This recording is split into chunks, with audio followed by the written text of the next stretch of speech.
नेमते बांटता नेमते बांटता जिसे शम्ते भा जिशान गया नेमते बांटता जिसे शम्ते भा जिशान गया शादोही मुंशिए वो शादोही मुंशिए रहमत का कलम दान गया नेमते बांटता जिसे शम्ते वा जिशान गया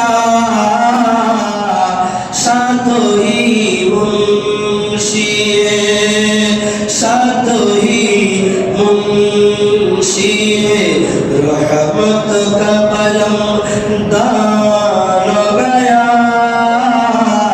मेरे मौला मेरे आका मेरे मौला मेरे आका तेरे कुर्बान गया आज ले उनकी पाना आज मदद मांग से आज ले उनकी पाना आज मदद मांग से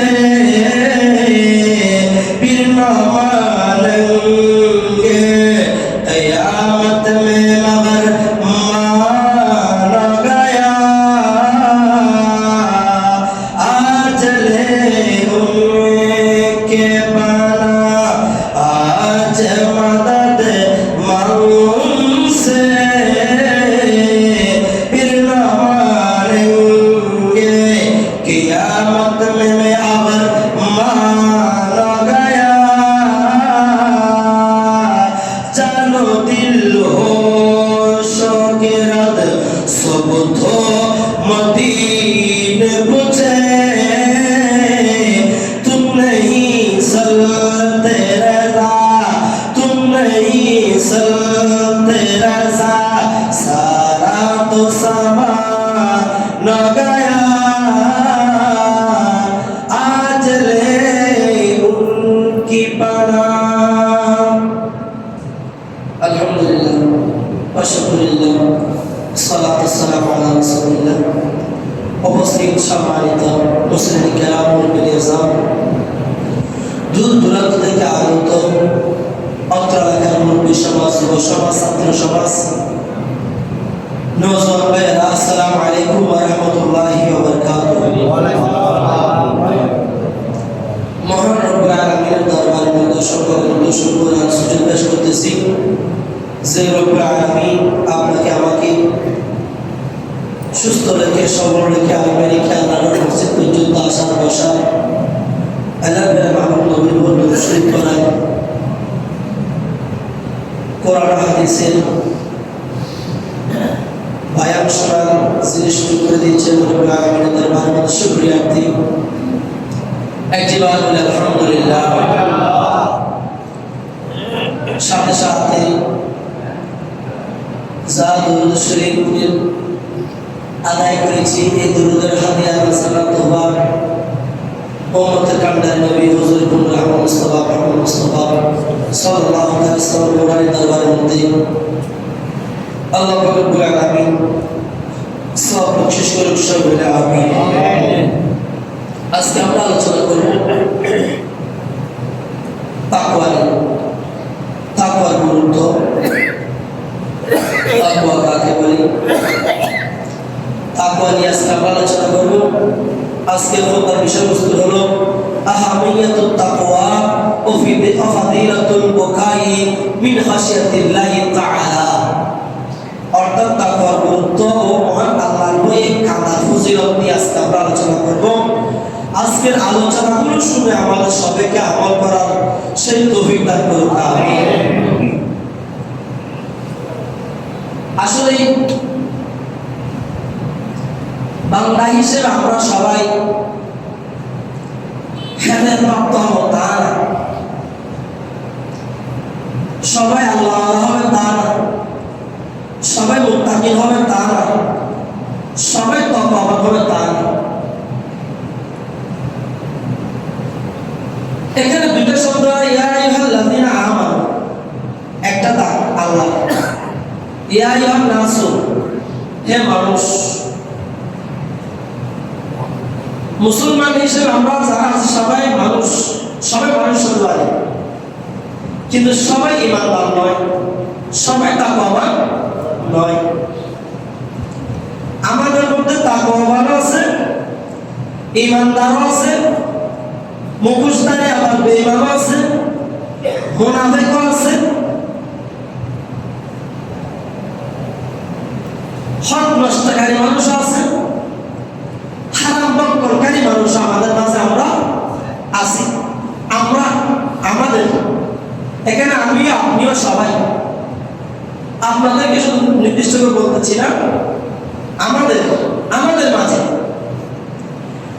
মাঝে টুপির মধ্যে ইসলামের মধ্যে লেবাস রয়েছে, টুপি আছে, দাড়ি আছে, মুসলমানের ঘরে জন্মগ্রহণ করেছে, এবং এদের ভিতরে অনেক মানুষ আমাদের মধ্যে রয়েছে যাদের ভিতরে তাকওয়া নাই।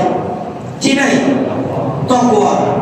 এখন তাকওয়াটা কি আমাদের জানতে হবে, আমাদের বুঝতে হবে, বুঝতে হলে শুনতে হবে, শুনতে হলে জানতে হবে, মানতে হলে আমল করতে হবে। আল্লাহ আমাদের সবাইকে আমল করার তৌফিক দান করুন। আমিন। সহজ ভাষায় তাকওয়া শব্দের অর্থ হলো ইসলামী শরীয়তের পরিভাষায় সর্ব অবস্থায় আল্লাহ তাআলাকে ভয় করে হারাম থেকে নিজেকে রক্ষা করা, আল্লাহর হুকুম, আল্লাহর আহকাম, রাসূলের সুন্নাত, রাসূলের আদর্শকে মেনে নেওয়ার নামে হলো তাকওয়া। বড় করে বলি সুবহানাল্লাহ। কোরআন সুন্নাহ মোতাবেক আল্লাহ তাআলাকে ভয় করে, আল্লাহর ভয় অন্তরের মধ্যে রেখে আল্লাহ যেগুলো হারাম করেছে ওই হারাম থেকে নিজেকে রক্ষা করে, রাসূলের সুন্নাত তরিকা আদর্শকে মেনে অন্তরের মধ্যে ধারণা করে নিজেকে হারাম থেকে, নোংরা কাজ থেকে, হারাম থেকে নিজের জীবনকে কোরআন সুন্নাহ মোতাবেক পরিচালনা করে, অন্যায় অপরাধ কাজ থেকে নিজেকে রক্ষা করে নিজের জীবনকে পরিচালনা করার নামে হলো তাকওয়া। উচ্চ স্বরে বলি সুবহানাল্লাহ। তাকওয়ার একাধিক সংজ্ঞা রয়েছে, একাধিক সংজ্ঞা থাকলে আমি একাধিক সংজ্ঞা বলতে পারবো না। তাকওয়া ওটাকে বলা হয় আমার অন্তরের মধ্যে আল্লাহর প্রেম আছে, রাসূলের ভয় আছে, আমি একজন বেঈমান বিধর্মীর দোকানের মধ্যে নাস্তা করবো না, এটা হলো তাকওয়া। সুবহানাল্লাহ। আমাদের রামগড়িয়া জমির মধ্যে বড়জোর কাপড়া যারা এত বেশি এমন ছিলেন, আমরা দেখি নাই, আমরা ওনার ছাত্রের ছাত্র বড়জোর কাপড়া আল্লামা নুসরাত নাদভী রাহমাতুল্লাহ আলাইহি অনেক বড় আলেম ছিলেন। উনি একদিন শুধু একজন ছাত্র গিয়ে ওনার লুঙ্গি, তিনি সাদা লুঙ্গি পরিধান করতেন, লুঙ্গিটা নিয়ে ধুইয়ে লন্ডনের দোকান থেকে কি করে এনেছিলেন, আয়রন করে এনেছিলেন, ইস্ত্রি করে এনেছিলেন। হুজুর ওই লুঙ্গিটা পরিধান করে বলতেছে এটা আমার পানির মধ্যে দৌড় কর, পানির মধ্যে চিপিয়ে তুলো, এরপর আমি ওই লুঙ্গিটা পরিধান করবো। উচ্চ স্বরে বলে সুবহানাল্লাহ। আল্লাহর ওলিরা তেমন ছিল। আর এখন বর্তমান আমাদের আল্লাহর ওলি বলুন, আলেম বলুন, আমান বলুন, আবাসা, আলেম বলুন, ওলি বলুন, ফির বলুন, কি ডাক্তার যে বৈদ্য বাসা দেয় সেই ডাক্তারকে বলা হয় আবাসা বৈদ্য। এখন আমরা সমাজের মধ্যে এমন পর্যায়ে চলে গিয়েছি আবাসা। আমরা কোনটা ভালো কোনটা খারাপ সেই দিকে আমরা খেয়াল করি না, আমরা সবগুলো খাইতে আসি, সবগুলো খেতেই আসি। কেন? হারামে আরাম বেশি, হারামে মজা বেশি। নাউজুবিল্লাহ বলেন। এটা দুনিয়াবি হিসেবে, সেটা আমি আর আমার ক্ষেত্রে আমার কথা আমি বলতেছি। হয়তো আমি বলতে বলতে আমিও শুধরাবো, হয়তো আপনারা শুনতে শুনতে আপনারাও পরিবর্তন আসতে পারে। সুবহানাল্লাহ। এখন আমরা তো হিন্দুর দোকানেও খাচ্ছি, বুদ্ধ দোকানেও খাচ্ছি, জুকমার দোকানেও খাচ্ছি। হ্যাঁ, খাওয়া যাবে কখন? এমন একটা সময় আসছে যেখানে মুসলমানের কোনো হোটেল নেই, মুসলমানের কোনো দোকান নেই, সেখানে আপনি এই অবাধ অবস্থায় আপনি খেতে পারবেন। এটা হলো একজন মুমিন ইমানদার মুসলমানের তাকওয়া। আর এটা তো দূরের কথা, এখন আমাদের সমাজের মধ্যে এমন পর্যায়ে আমরা চলে গিয়েছি, আমরা হারাম খাচ্ছি, সর্বত্র হামেশা হারামের মধ্যে আমরা লিপ্ত রয়েছি। হারামের টাকা, ঘুষের টাকা, সুদের টাকা, অবৈধ টাকা। আমি অবৈধ আহারকে বন্ধু রোজা রাখলে আমার সে রোজা আল্লাহর দরবারে কবুল হবে না। আমার বডির মধ্যে যখন হারাম ঢুকবে, আমার এই বডি কেন 40 দিন 41 দিন পর্যন্ত নাফাক থাকবে যদি বা তওবা করি। ওগুলো কি আমি ইবাদত করলে সেই ইবাদত আল্লাহর দরবারে কবুল হবে না? আল্লাহর দরবারে সেই ইবাদত পছন্দনীয় হবে না। আমি ইবাদত করব, আমি সিজদা করব, আমি রোজা রাখব, আমি সওম পালন করব, আমি তারাবি পড়ব, আমি তাহাজ্জুদ করব, আমি হাফেজ কোরআনের পিছনে তিলাওয়াতুল খতমুল কোরআন আদায় করব, কিন্তু আমার সেই ইবাদত সেই রিয়াজত আল্লাহর দরবারে কবুল হবে না। কেন হবে না? হারাম বক্কর কারণে। আমরা জানি মক্কা হারাম, সেটা আমরা খাই না। একজন স্ত্রী, একজন মহিলা যদি বলে ছেলে কি করে, ছেলে একটু ভালো কিন্তু একটু ড্রিঙ্ক করে, মদ পান করে, শরাব খায়, কিন্তু সেই মহিলা ওই স্বামীকে কি করবে না? স্বামী হিসেবে গ্রহণ করবে না। কিন্তু আমাদের মধ্যে এমন আছে, দুনিয়া পরিচালনার ক্ষেত্রে হারাম খাচ্ছি, লেনদেনের ক্ষেত্রে বিভিন্ন পর্যায়ক্রমে আমাদের মধ্যে হারাম বক্কর হচ্ছে। আমরা অল্প দিনের জন্য, অল্প হায়াতের জন্য দুনিয়ার লোভের মধ্যে পড়ে আমরা দুনিয়ার প্রেমের মধ্যে পরওয়ানা দিওয়ানা হয়ে গিয়েছি, এরকম না? কিন্তু হুজুর কি করবো ভাই আমার? দুনিয়া হলো সুস্বাদু ফলের নিয়ে। কিসের নিয়ে? সুস্বাদু ফল খেতে যেমনি ভাবে ভালো লাগে, শান্তি লাগে, তেমনি ভাবে দুনিয়ার নিয়ামত, দুনিয়ার ধন, দুনিয়ার দৌলত, দুনিয়ার টাকা পয়সা, দুনিয়ার আহার সবগুলো আমাদের ভালো লাগবে, কিন্তু দুনিয়াটা কিন্তু চিরস্থায়ী নয়। আমাদের চিন্তা করতে হবে এই দুনিয়ার মায়া যে দুই চোখ বন্ধ করে যখন বন্ধ করা হবে, মনে করুন আপনি রাত 10টার সময় ইন্তিকাল করেছেন, কিংবা আপনি সকাল 5টা 6টার সময় ইন্তিকাল করেছেন, আপনার 7টার দিকে মসজিদের মাইকে এলান করা হবে অমুক জায়গার অমুক ব্যক্তি ইন্তিকাল করেছেন, অনেক মারা গিয়েছেন, আজ বাদ জুহুর অমুকের নামাজের জানাজা হবে। দেখবেন আপনার বিকাল 2টার সময় নামাজের জানাজা হয়েছে, আপনার 2:30 হতে হতে আপনাকে কবরের মধ্যে দাফন করা হবে। 2টা আপনার 30 কিংবা 40-45 হয়েছে, দেখবেন সবাই আপনাকে মাটি দিয়ে চিপে চুপে পাইয়ে, আপনার মুড়ি দিয়ে ঘোড়া দিয়ে মাটি চাপা দিয়ে সবাই আপনাকে ছেড়ে ওই কবরস্থানের মধ্যে রেখে আপনাকে চলে আসবে। এখন আপনি একা, আর কেউ নাই, ওই কবর মধ্যে আর কেউ নাই, আপনি তো একা। আপনার টাকা, আপনার পয়সা, আপনার দিনার, আপনার স্ত্রী, আপনার মোহাম্মদের সন্তান, আপনার মোহাম্মদের সন্ততি কেউই আপনার পাশে থাকবে না, বরং আপনাকে কবর মধ্যে রেখে সবাই চলে আসবে। আসলে তাহলে আমরা বুঝি, জানি, এরপর আমরা কেন হারাম বক্ষণ করি? আসলে এরপরে আমরা কোরআন হাদিস থেকে যে আয়াতগুলো তেলাওয়াত করেছি এই আয়াতের সরল অনুবাদ শুনবো, এরপর আমরা মূল আলোচনার দিকে যাব। এতক্ষণ পর্যন্ত যেগুলো বলেছি এগুলোর সূচনা, ইন্ট্রোডাকশন, মুকাদ্দম, ভূমিকা হিসেবে বলেছি আপনাদের সম্মুখে। রব্বুল আলামিন ইরশাদ করেছেন, ইয়া আইয়ুহাল্লাযীনা আমানু তাকুল্লাহা ওয়া কুলু কওলান সাদীদা। রব্বুল আলামিন বলেন, ইয়া আইয়ুহাল্লাযীনা, হে ঈমানদারগণ, আমানু তাকুল্লাহা, তোমরা আল্লাহকে ভয় করো, ওয়া কুলু কওলান সাদীদা, এবং সঠিক কথা বলো। আল্লাহ বলেন, বান্দা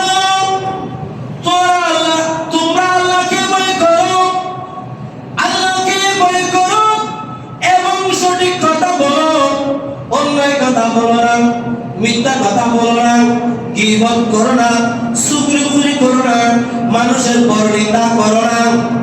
কে বলতেছেন? আল্লাহ।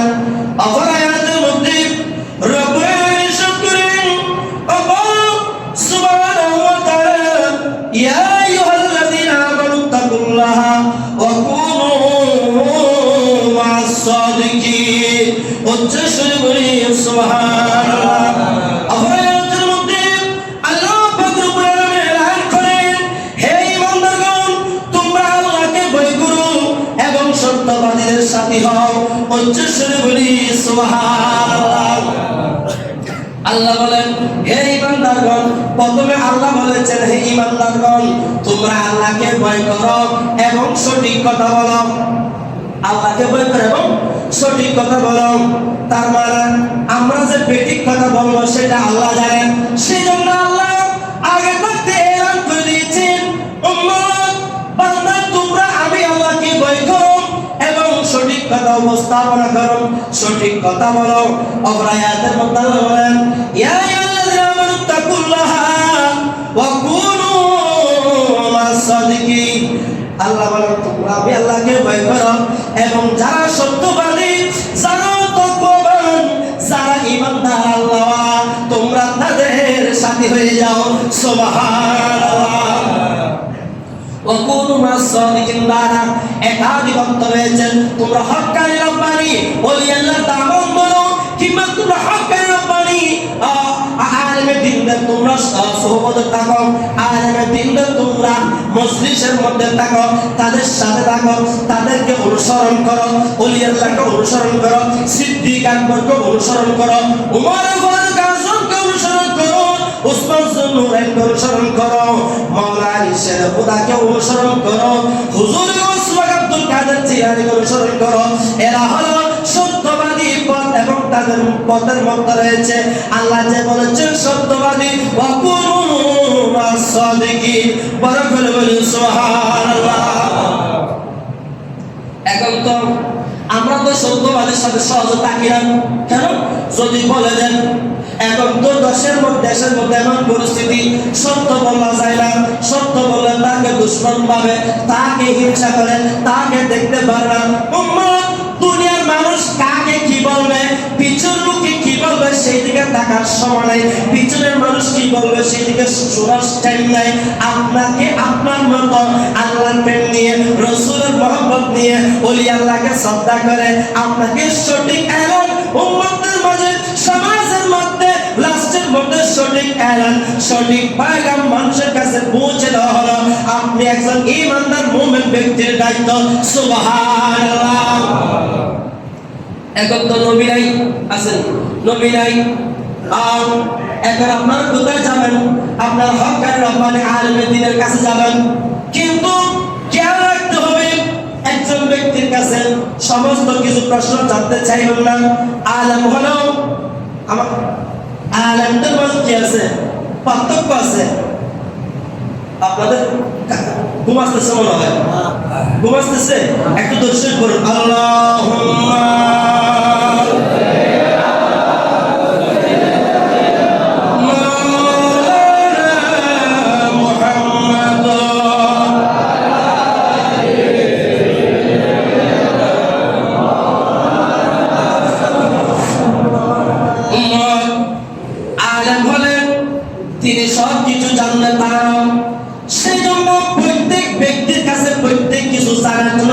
করবেন না। যিনি মুফতি, যিনি ফিকহ, তার কাছে ফতোয়া তালাশ করবেন। জায়গা জমির সমস্যা হলে যে আলেমের কাছে ফারায়েজের জ্ঞান আছে ওই আলেমের কাছে আপনাকে যেতে হবে। এখন সাধারণ মানুষ কোথায় অ্যাক্সিডেন্ট করে জানেননি? এখন আমি হলাম কি বলে যে হার্টের ডাক্তার, কিংবা আমি হলাম ব্রেনের ডাক্তার, কিংবা আমি হলাম কিডনির ডাক্তার। এখন আপনি ওনাকে গিয়ে যদি বলেন হুজুর আমার চোখের সমস্যা, এখন উনি তো 500 টাকা পাবেন কিংবা 1000 টাকা পাবেন, সেই জন্য আপনাকে ছাড়বেন না। আপনি আপাতত এই ওষুধগুলো সেবন করুন। বড় করে বলি নাউজুবিল্লাহ। সেটা ডাক্তার হোক, সেটা আলেম হোক, এটা সর্বস্তরের মধ্যে দুনিয়ার লোভের মধ্যে পড়ে। আমার রাসূল বলেন এমন একটা যুগ আসবে, এমন একটা সময় আসবে, ইহুবুনাল মাল, আলেম বলুন, জালেম বলুন, আমান বলুন, মুত্তাকিন বলুন, তারা দুনিয়ার লোভের মধ্যে পড়ে তারা যেকোনো কাজ যেকোনো কিছু করতে পারবে। বড় করে বলি নাউজুবিল্লাহ। করতেছে না? সেই জন্য আপনাদেরকে সতর্ক হতে হবে। আপনার কোন ডাক্তারের কাছে যাবেন? আপনার যদি মেডিসিনের প্রয়োজন হয়, আপনার ছোটখাটো যদি কোনো সমস্যা হয়, গায়ে জ্বর, এই সেই সমস্যার জন্য আপনি একজন মেডিসিন বিশেষজ্ঞের কাছে যেতে পারেন। আপনার পায়ে গায়ে ব্যথা, কোমরে ব্যথা, আপনি ব্যথা ডাক্তারের কাছে যাবেন। আপনার মাথার মধ্যে সমস্যা লাগে, আপনার চোখের সমস্যা, আপনি চক্ষু বিশিষ্ট ডাক্তারের কাছে যাবেন। আপনার ব্রেনের সমস্যা, আপনাকে ব্রেনের ডাক্তারের কাছে যেতে হবে। কিন্তু সেই জায়গার মধ্যে আপনি মেডিসিন ডাক্তারের কাছে যাওয়া যাবে না, হার্ট ডাক্তারের কাছে যাওয়া যাবে না। তেমনি ভাবে একজন আলেম তার মানে ওই ব্যক্তি সব কিছু জানে তা না। সেবার আমি সব কিছু জানি, সব কিছু ফতোয়া বলতে চাইবে, মনে করবেন সে হাতুড়া ডাক্তার, সে হাতুড়া আলেম, সে মানুষের ঈমান ক্যান্সার করে দিবে, মানুষকে বেঈমান বানাবে, নিজেও গুমরাহ হবে, আপনাদেরকেও গুমরাহ বানাবে। সেই জন্য এমন কোন ব্যক্তির কাছে কোনো প্রশ্ন জানতে চাইবেন না, সেই জ্ঞান কেন ওই ব্যক্তির কাছে নাই। এটা আপনাদের ঈমানি দায়িত্ব। সুবহানাল্লাহ। আপনাদেরকে মনে কষ্ট দিচ্ছে, এগুলো জানতে হবে। এখন আপনার মনে করুন মন্ত্যাগ, যে ব্যক্তির কাছে মন্ত্যাগের জ্ঞান আছে, তার কাছে একটা বিষয়, যার কাছে ফিকহ জ্ঞান আছে, যার কাছে তাফসীরের জ্ঞান আছে, প্রত্যেক ডিপার্টমেন্টের মধ্যে কি আছে? ডিপার্টমেন্ট ভাগ আছে। এটা তাফসীর ডিপার্টমেন্ট, এটা আদব ডিপার্টমেন্ট, এটা ফিকহ ডিপার্টমেন্ট, এটা মুফতি ফকি ডিপার্টমেন্ট। যিনি ফকি তিনি ফারায়েজের ফতোয়া দিতে পারবেন তা না। যিনি ফারায়েজের জ্ঞান আছে উনি জায়গা জমিনের সমস্যার সমাধান উনি দিতে পারবেন। আপনি বলছেন ইমাম কাছ থেকে এসে বলেন হুজুর আমার তো জায়গা সমস্যা আছে, এটা একটু সমস্যার সমাধান করে দেন না। এখন ওনার ভিতরে ফারায়েজের জ্ঞান থাকলে তিনি সমস্যার সমাধান দিতে পারবেন। আর যদি সে জ্ঞান না থাকে, এটা ওনার একটা ফারায়েজ লিখে দিলে এখন বাইরে চাচাটা খুঁজতে পরিবারের মধ্যে সংঘর্ষ যুদ্ধ লাগাই দিবেন। বরকর বলি নাউজুবিল্লাহ। সেই জন্য বুঝতে হবে কার কাছে কতটুকু জ্ঞান আছে, আপনাকে বুঝে নিতে হবে। এই লোকটা, এই মানুষটা কত মানের মানুষ। জুব্বা সবাই পড়বে, পাঞ্জাবি সবাই পড়বে, সবাই আলেম হবে তা না। ডাক্তারের লেবাস সবাই আছে, ডাক্তার হসপিটালের মধ্যে যারা নার্স আছে, যারা ওয়ার্ড বয় আছে, তাদের পোশাক ডাক্তার মতো অনেক স্মার্ট। কিন্তু ওয়ার্ড বয়কে আপনাকে ট্রিটমেন্ট দিতে পারবে? সামান্য একটা ইনজেকশন যদি ব্যতিক্রম দিয়ে দেয়, আপনার মাংস ফুসে যাবে। ইনজেকশন সঠিকভাবে দিতে না জানলে, সুই করতে না পারলে, আপনার হাঁটুতে সুই রাখলে আপনার মাংস ফুসে যাবে। সেই জন্য বুঝতে হবে ভাই, না বুঝে লাল দেখে ফাল দিলে হবে না, বেশ বুঝ দেখে ফাল দিলে হবে না। আল্লাহ আমাদের বুঝার তৌফিক দান করুন, আমিন। এরপর আসুন, আল্লাহ বলেন উম্মত যারা সত্যবাদী, যারা সত্য কথা বলে তোমরা তাদের সাথী হও।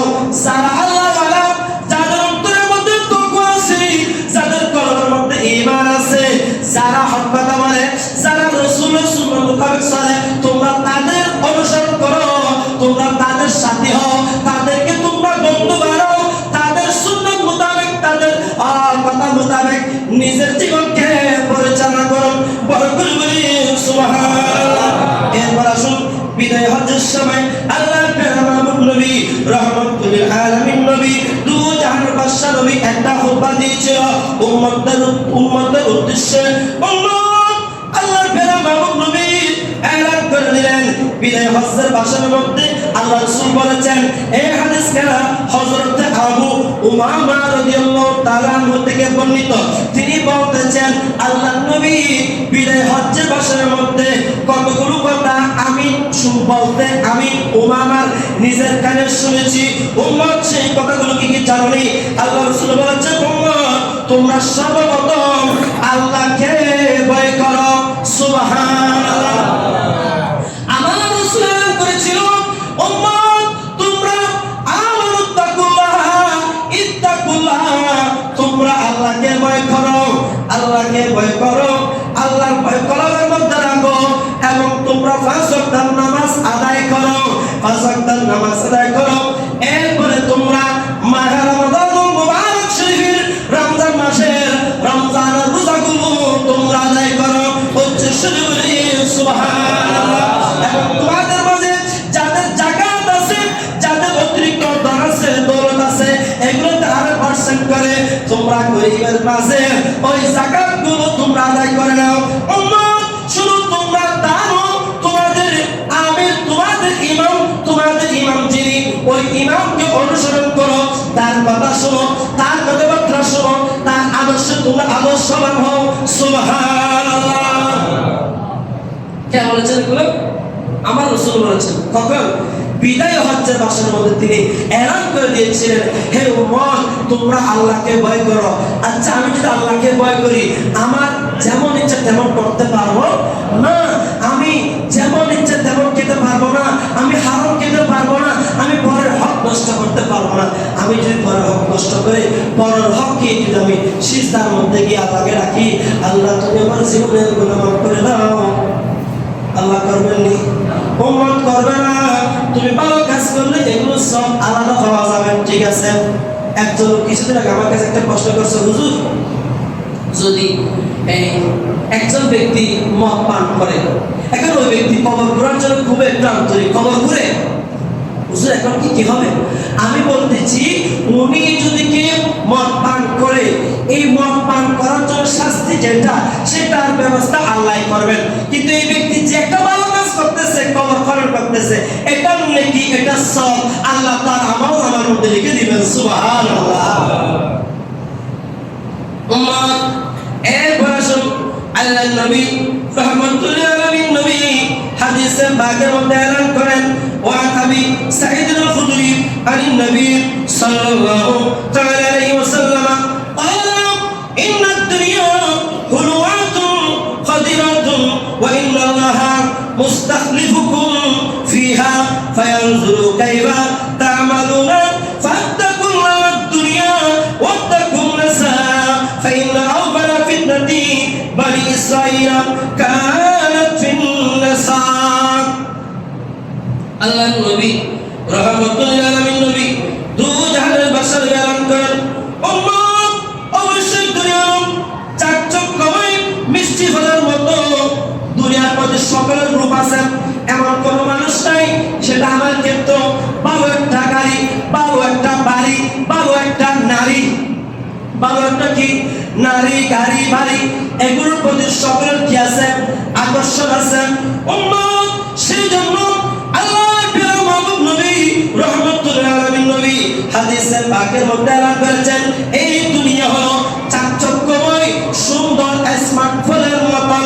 ভালো একটা ফলের প্রতি মানুষের যেমনি ভাবে আকর্ষণ থাকে, তেমনি ভাবে দুনিয়ার প্রতি সকল মানুষেরও আকর্ষণ রয়েছে।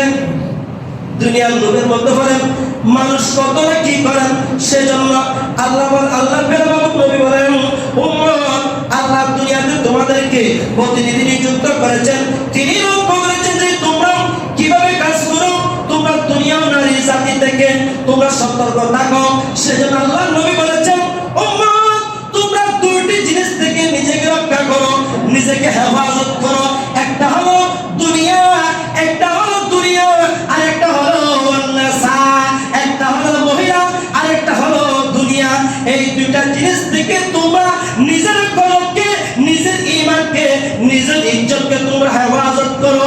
কেননা দুনিয়ার প্রতি বেশি ভেঙে পড়লে, দুনিয়ার লোভের মধ্যে নিজেকে বেশি জড়িয়ে পড়লে আপনি অবশ্যই গুনাহে কবিরা করবেন, গুনাহে সগীরা করবেন। যতদূর অপরাধ আছে আপনার চোখের সামনে অপরাধগুলো অপরাধ মনে করবে না। যে ব্যক্তি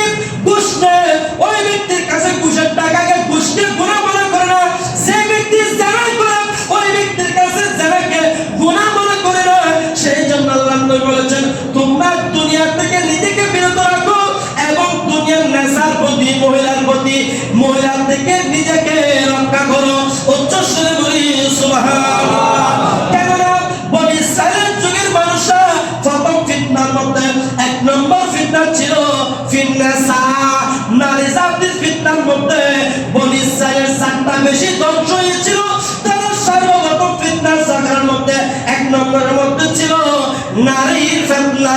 নাউযুবিল্লাহ। নারীর ফিতনা, নারীর ফিতনা ছড়ে বাবা ছাড়েন, মা ছাড়েন, সংসার ছাড়েন, দুনিয়া ছাড়েন, এমনকি নারীর ফেমের মধ্যে পড়ে নিজের গলার মধ্যে রশি পর্যন্ত দিয়ে দেয়, কিংবা কটকট করে বিষের টাক ফেলার মধ্যে পড়ে দেয়। সে ডাইরেক্টলি জাহান্নামটা দুনিয়ার মধ্যে ক্রয় করে দুনিয়া থেকে জাহান্নামের টিকিট নির্দিষ্ট করে ওই ব্যক্তি কবর জগতের মধ্যে যায়। নাউযুবিল্লাহ। সেজন্য ভাইয়ের আমার, এত বেশি ভালোবাসা, এত বেশি ভালোবাসবেন না, এত বেশি ভালো, এত বেশি মহব্বত কাউকে করবেন না, এত বেশি কাউকে ভালোবাসবেন না যে ভালোবাসার কারণে আপনার দুর্বলতা নিয়ে আপনাকে পাগল বানিয়ে ছাড়বে, আপনাকে কবর পর্যন্ত পৌঁছে দিবে। এত বেশি ভালো কাউকে বাসবেন না। অতিরিক্ত ভালোবাসার মধ্যে তেমন কি নাই, ফল নাই দুনিয়ার মধ্যে। ভালোবাসবেন, নিয়মের মধ্যে নিজেকে কন্ট্রোল রাখতে হবে। কন্ট্রোলের বাইরে গিয়ে চলে গেলে আপনাকেও হারাম পথের মধ্যে যেতে হবে, নিজের জীবন নষ্ট হবে।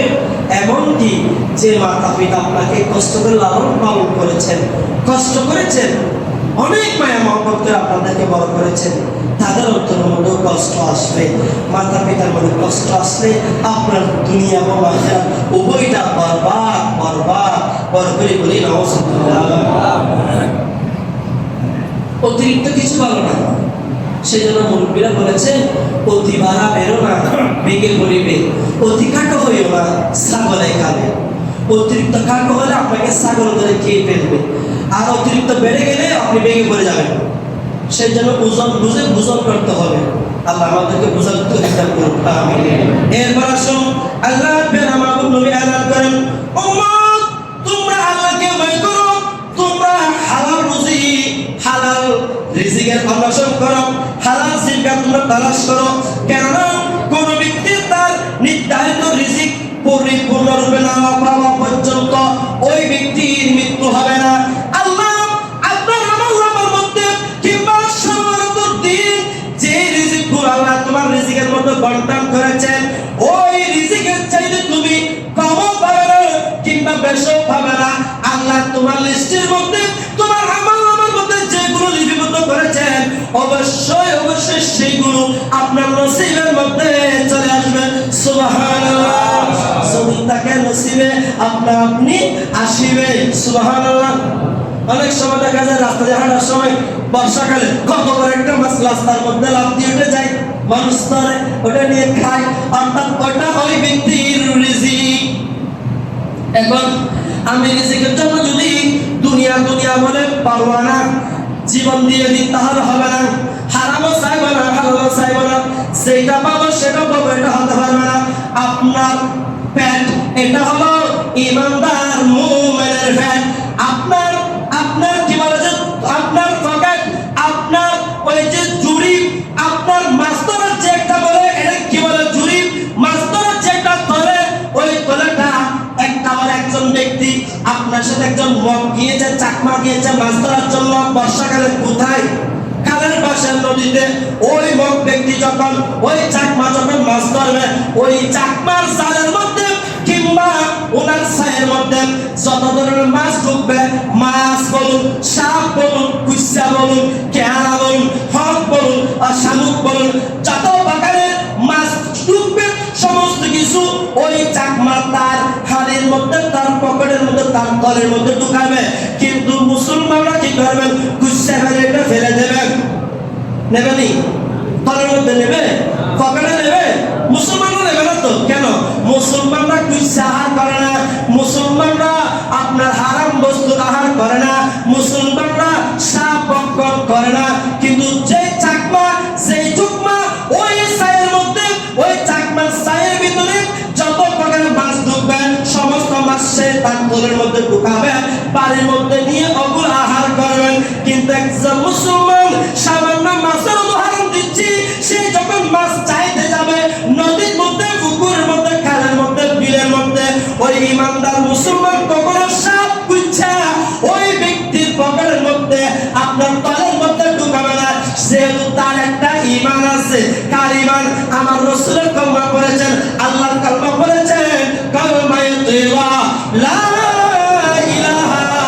ইল্লাল্লাহ মুহাম্মাদুর রাসূলুল্লাহ। সবাই বলি লা ইলাহা ইল্লাল্লাহ মুহাম্মাদুর রাসূলুল্লাহ সাল্লাল্লাহু তাআলা আলাইহি ওয়াসাল্লাম। সে মুসলমান বলবে যে আমি তো কলমা পড়েছি, আমার নবীর আল্লাহ কলমা পড়েছি, হারাম আমি খেতে পারবো না। উম্মত মাছের ক্ষেত্রে যেমনি ভাবে আপনি বেছে বেছে আপনার জুব্বার মধ্যে, আপনার ফরমানের মধ্যে মাছ ঢোকান, তেমনি ভাবে নিজের জীবন পরিচালনা করতে গিয়ে সমাজ জীবনের মধ্যে, রাষ্ট্রীয় জীবনের মধ্যে, অর্থনৈতিক জীবনের মধ্যে হারাম বস্তুর পকেটের মধ্যে ঢুকানো যাবে না। আপনি বেছে বেছে কবুতরের মতো যেটা সঠিক দানা সেটাই আপনি আহার করা একজন ঈমানদার মুমিন তাকওয়ার আলামত। সুবহানাল্লাহ। আল্লাহুম্মা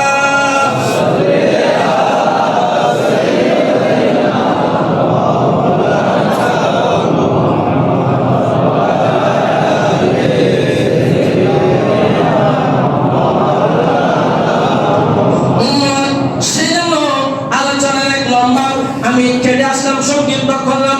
আল্লাহ ফেরা মাহবুব নবী বলেন, উম্মত ঈমানদাররা যখন দুই চোখের পানি ফেলে, দুই চোখের পানি ছেড়ে যখন আল্লাহর কাছে কান্নাকাটি করবেন, যারা তকওয়াবান ঈমানদার মুমিন তাদের চোখের পানি আল্লাহর কাছে খুবই প্রিয়। সুবহানাল্লাহ। আমার রাসূল সেজন্য বলেছেন, উম্মত তোমরা আল্লাহর দরবারের মধ্যে কান্নাকাটি করো, আল্লাহর দরবারে নিজের গুনাহের জন্য আল্লাহর কাছে ক্ষমা চাও, আল্লাহর কাছে তওবা করো। আমার রাসূল বলেন, তোমার চোখের পানি যদি সামান্য একটা মাছের ডানা পরিমাণ যদি আপনার চোখ থেকে পানি আসে, আমার রাসূল বলেন তোমার ওই চোখের পানি আসতে দেরি হবে। উম্মত তোমার জিন্দেগীর গুনাহ ক্ষমা করতে এক সেকেন্ডও দেরি হবে না। চোখের পানি আসার সাথে সাথে আল্লাহ তোমার জিন্দেগীর সমস্ত গুনাহ মাফ করে দিবেন। সুবহানাল্লাহ। শুধু গুনাহ ক্ষমা করে দিবেন তা নয়, আমার রাসূল বলেন তোমার ওই চোখের পানি আসার কারণে আল্লাহর ভয়ে তোমার ওই চোখকে জাহান্নামের আগুন থেকে আল্লাহ চিরদিনের জন্য জাহান্নামের আগুনকে তুমি বান্দার জন্য হারাম করে দিবেন। সুবহানাল্লাহ। সেজন্য আমার রাসূলের উম্মত, হুজুর আমার কান্না আসতেছে না, কি করব? আমার রাসূলের উম্মত যদিও বা কান্না না আসে, তোমরা কান্নার একটু বারণ ধরো, কান্নার একটু অভিমান করো, কান্নার একটু অভিনয় করো। যদিও বা অভিনয় করো, ওই অভিনয়ের উসিলায় আমি আল্লাহ তুমি বান্দার গুনাহ ক্ষমা করে দেব। সুবহানাল্লাহ। এখন আমাদের কলম তো শক্ত হয়ে গিয়েছে, আমাদের হারাম খেতে খেতে আমাদের অন্তর একেবারে বরবাদ হয়ে গিয়েছে। চোখের পানি তো দূরের কথা, আল্লাহর ইবাদতের কথা বললে ভালো লাগে না, আল্লাহর নিয়াজতের কথা বললে ভালো লাগে না, হক কথা বললে ভালো লাগে না, হক বললে এটা নিজেকে অনেক বড় অপরাধ মনে করে। উম্মত তুমি অপরাধ করতেছো, তোমার খারাপ লাগতেছে, তোমাকে বুঝতে হবে এই বক্তব্য ছিলাম, এই খুতবার উসিলা হয়তো আমি গুনাহগার হতে পারি। এই আলোচনার উসিলা দিয়ে এই বক্তব্যের মাধ্যমে হয়তো আর একজন মুসলমান হেদায়েত প্রাপ্ত হতে পারে। সুবহানাল্লাহ। সেজন্য মহব্বতের দৃষ্টি দিয়ে দেখবেন, ভালোবাসার দৃষ্টি দিয়ে দেখলে আপনি আপনার একজন বন্ধু, আপনি যে বন্ধু আপনাকে বেশি মহব্বত করে ভালোবাসে, ওই বন্ধুর সামনে যদি আপনি কোনো একটা খারাপ কাজ করেন, XYZ, ওই বন্ধু যদি আপনাকে প্রকৃতপক্ষে ভালোবাসে, উনি জীবনও বলবেন না যে আমার এই ভাই, আমার এই বন্ধু এই কাজটি করেছেন। যেহেতু তিনি অন্তর থেকে ভালোবাসে, আর যিনি এমনি মুখ থেকে ভালোবাসে, তিনি এতটুকু দেখলে এখানে আরো তেল, নুন, মরিচ, মশলা, হলুদ দিয়ে আর লম্বা করে শুকনো করে এলাকা করে ছেড়ে দেবেন। প্রকৃতপক্ষে যে আপনাকে ভালোবাসে, আপনার দুষ্কৃতি আপনি উনি গোপন রাখবেন। আর রাখবেন না কেন? আল্লাহ বলেন যে ব্যক্তি অপর বান্দার, আমার বান্দার দুষ্কৃতি গোপন রাখবে, আমি লামাকানের কুদরতুল খুদা কিয়ামতের ময়দানে দুই বান্দার দুষ্কৃতি আমি আল্লাহ গোপন রাখব। সুবহানাল্লাহ। আল্লাহ পাক রব্বুল আলামিন আমাদের সবাইকে তাকওয়াবান হওয়ার, ঈমানদার হওয়ার, মুত্তাকিন হওয়ার সেই তৌফিক দান করুক। আমিন। তাকওয়া হলো এটাকে বলে হারাম আমরা খাবো না, হারাম আমরা ধরবো না, একবার কম খাবো, আপনার শাকসবজি দিয়ে ভাত খাবো, ডাল দিয়ে ভাত খাবো, ডিম ভাজি দিয়ে ভাত খাবো, গরুর মাংস খাবো না, এরপর আমরা হারাম আহার করবো না। আল্লাহ রব্বুল আলামিন আমাদের সবাইকে হালাল রুজির মাধ্যমে নিজের ঈমানকে, নিজের জীবনকে পরিচালনা করার সেই তৌফিক দান করুক, সবাই বলে আমিন। আল্লাহ রব্বুল আলামিন আমাদেরকে তাকওয়া হিসেবে, তাকওয়াবান বান্দা হিসেবে কবুল করুক, আমিন। আপনারা যারা উপস্থিত হয়েছেন, আপনাদের সকলের উপস্থিত কালা কবুল করুক। যারা জুমা নামাজের মধ্যে এসেছেন, অনেক বান্দারা আছে, অনেক মুসলমানরা আছে, এখনো কাজ করতেছে বিলের মধ্যে, গাড়ার মধ্যে, ইন মরিবার আগ পর্যন্ত গোড়ের ঘর থাকে।